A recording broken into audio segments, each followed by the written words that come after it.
Hey everybody, and welcome back to a new video. Today I'm here to show you my 4 favorite lenses for portrait photography. Actually, there's a 5th lens that's going to be a kind of an extra, a bonus at the end of the video, so stick around.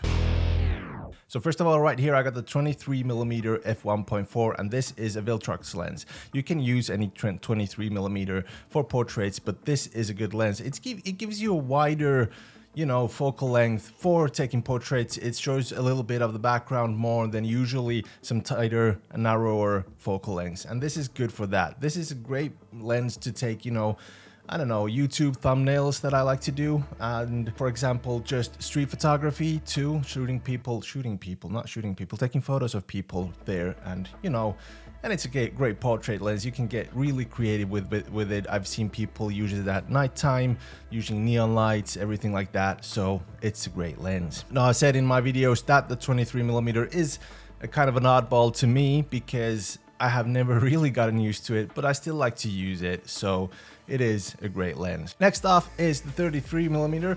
And this is yet another Viltrox lens because they are, a little bit more affordable than Fuji's own lenses. Now I like to use this sort of like the 23mm, but I get a little bit more depth than in the 23mm. I like to take shots like this where I'm pouring coffee. It's a great lens for every kind of purpose. You can do portrait photography, you can do, product photography, any kind of photography, except for nature and bird and animal photography, because you need a little bit of a longer focal length than a 50mm for that.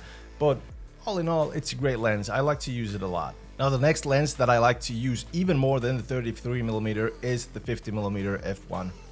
Now this is more expensive than the Viltrox lenses combined. This is a pro tier lens. It's an f1 lens. It lets a lot of light in. It's great for low light situations, and it is sharp, it's nice, it gives you a clean photo. Now the thing is that with this lens, the focus distance is really far away, so you kind of have to get creative.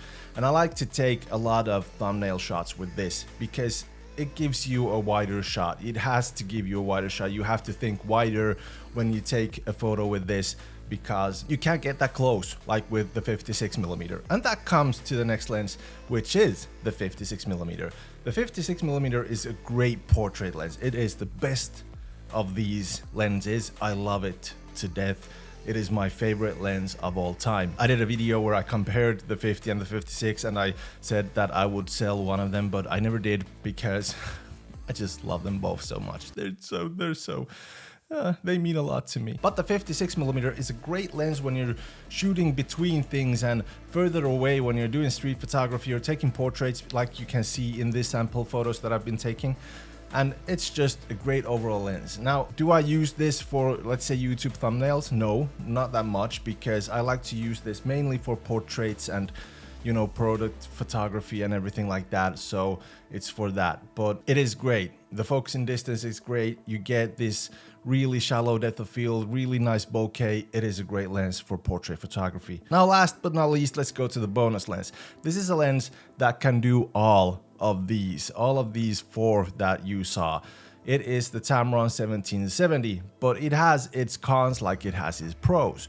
You got the 70mm that is even more narrow and gives you a lot of shallow depth of field, and it gives you a great bokeh. But the cons are pretty much that it gives a really soft photo after 50mm in 2.8. Now you have to crank up the aperture to 5.6, but that's not a big deal at 70mm because you can't really see the difference. It still gives you a great shallow depth of field, and it gives you a nice sharp photo. I've been doing some comparisons. Here's with 2.8 and here's with 5.6. Now this is a great lens, but the minimum aperture is 2.8. You can't get that much light in. You have to crank up the ISO in low light situations, and that means usually grain and noise, but that doesn't bother me that much. I still love using it a lot. I usually use it in videos too, even though the focus has a little bit of an issue. When you focus in videos, it focuses in steps, not like